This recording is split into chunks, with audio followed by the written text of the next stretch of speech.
हम लोग को खाली इंसाफ चाहिए, क्योंकि जो बिना गलत का इंसान था उसे क्यों मारा गया? हमको मार दिए होते, वो क्या किए थे उनको बताइए। हम लोग को खाली इंसाफ चाहिए और कुछ नहीं चाहिए।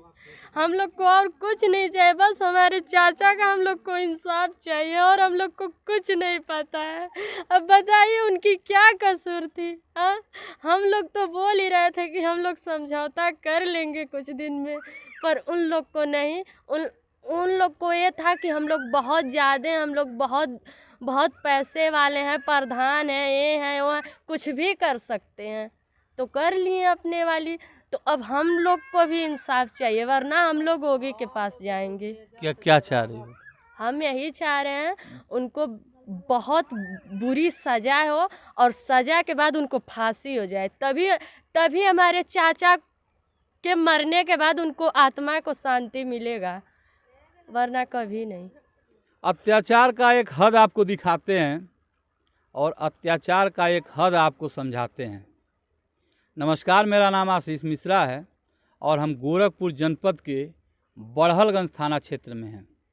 हम जहाँ बैठे हैं इस गांव को लक्ष्मीपुर के नाम से भी जानते हैं।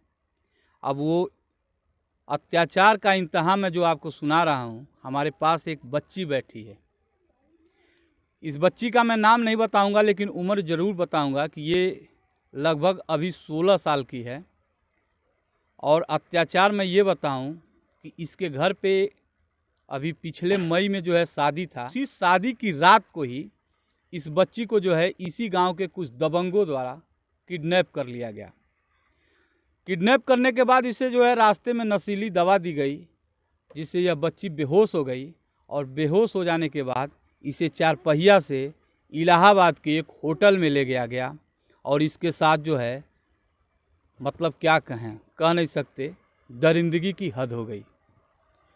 अब उसी मामले को लेकर के इसके जब परिजन थाने में जाते हैं और थाने में जा कर के जो है एफआईआर दर्ज कराते हैं, पुलिस एक्टिव होती है और इसे इलाहाबाद के उसी होटल से जो है बरामद करती है, जहां ये बंधक बना करके दरिंदगी को बर्दाश्त कर रही थी। इंतहा यहीं नहीं ख़त्म होती दरिंदगी की।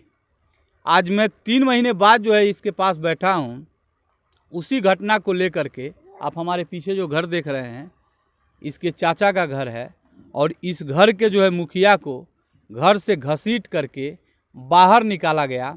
और मैं जहाँ इस वक्त बैठा हूँ, इसी जगह जो है उसे पटक करके लोहे के राड से, लाठी से, डंडा से जो है पीट पीट करके मरणासन स्थिति में ला दिया गया, जो कि हॉस्पिटल जाते जाते दम तोड़ दिया। क्या हुआ था, मैं पूरी विस्तृत जानकारी इस बच्ची से लूँगा और आप तक पहुंचाने का प्रयास करूंगा।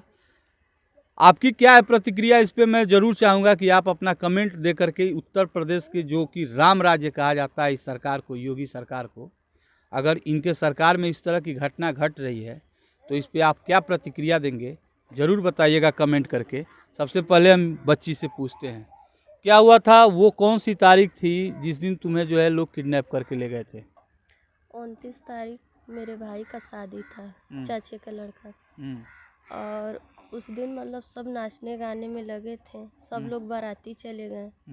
सब लोग बाराती जाने के बाद हम भोर में गए 3 बजे खेत में। तो जाने के बाद अजय का लड़का प्रधान का जो रवि है, उसका मतलब उस कलर का गाड़ी लगा था वहीं पर, वहाँ पर मोड़ पर, वहाँ पर लगा था।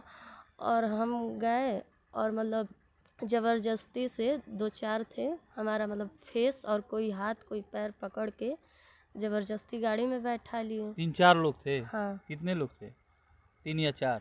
अभी देखे तो हम 2 ही के थे। हाँ। तो बैठा लिया ज़बरदस्ती गाड़ी में। ठीक है। और गाड़ी में बैठाने के बाद मुझे ज़बरदस्ती पानी पिला दिए। अब उस पानी में क्या था मुझे पता नहीं। हाँ। और उसके बाद हम सो गए। और जब सोने के बाद जब मतलब हम अपना, मेरी आंखें खुली तो हमने देखा रूम में थे, इलाहाबाद। इलाहाबाद हम रूम में थे। फिर उसके बाद हमारे माँ बाप मतलब पुलिस बड़हलगंज में जाकर कंप्लेन लिखवाए थाना में। और वहाँ पर मतलब रोने लगे, खोजवाने लगे, तो 2 दिन के बाद पता चला, तो वहीं हम लोग पकड़े गए। अच्छा, पुलिस वहीं पकड़ी? हाँ, तो वहीं हम लोग पकड़े गए। फिर जो हमारे माँ बाप थे, मतलब हम रवि जेल चला गया, तो ये हो रहा था कि मतलब छूट जाएगा हम लोग। मतलब वहीं से पुलिस जो है पकड़ के लाई तो उसको जेल भेजी? हाँ, मतलब उसका नाम रवि है? हाँ, हो रहा था कि मतलब समझौता हो जाएगा हम लोग में, 2-4 महीने में, 2 महीने में समझौता हो जाएगा। तो हम मारने की धमकी दे रहे थे सब, कि लड़की को मार देंगे, उसके चाचा को मार देंगे, पापा को मार देंगे, भाई को मार देंगे जान से। अभी 100 तरीके के बातें कर रहे थे सब। तो उस दिन रात को क्या हुआ कि अब ये तो हमको पता नहीं है, हम नहीं थे वहाँ पर इसी बात को लेकर हमारे चाचा से बोले कि आप जो है लड़की के चाचा हैं, तो आप उनसे बोलिए। तो हमारे चाचा बोले कि ठीक है, हम बोल देंगे उनको। अभी हम लोग तो चाह ही रहे हैं कि समझौता हो जाए। तो हमारे चाचा मतलब बात ही बात करने में अब पता नहीं क्या हुआ, अपने में सब लफड़ा कर लिए। और हमारे घर पे ना वहाँ पर कोई था, ना यहाँ पर कोई था। अब हमारे चाचा पड़ गए अकेले, और वो सब 10-15 लोग थे, 20 लोग थे। और चाचा को, चाची को, उनके लड़के को, लड़की को मतलब बहुत मार दिए। और चाचा को पीछे से राड जो होता है ना, उससे मार दिए। उससे मार दिए? हाँ, जिससे उनकी मृत्यु हो गई? जिससे हमारे चाचा को मृत्यु हो गई? हाँ, ये देखना पड़ेगा। ये वही लड़की है जिसे पहले किडनैप करके इलाहाबाद ले जाते हैं, इलाहाबाद के बाद जो है यहाँ दरिंदगी करते हैं। उसी मामले में जो FIR होती है, उसमें अभियुक्त जो है जेल जाता है, और उसी मुकदमे को सुलह के माध्यम से ख़त्म करने के लिए इस परिवार के मुखिया यानी कि इस लड़की के चाचा पे जो है दबाव बनाया जाता है कि सुलह कर लीजिए, मुकदमे को ख़त्म करिए। ये जो है उसमें टाल मटोल कर रहे थे कि नहीं, हम मुकदमा ख़त्म नहीं करेंगे। लिहाजा जो है इतना बड़ा परिणाम वो जो है झुंड बना करके आए और इनको घर से घसीट करके जो है पीट करके मार डाला। बाकी इस मामले में क्या है जो है अपडेट हम जो भी मिलेगा आपको देते रहेंगे, और अपनी प्रतिक्रिया आप मुझे ज़रूर दीजिए। बाकी चैनल पे नए हैं तो हमारे साथ जुड़िए।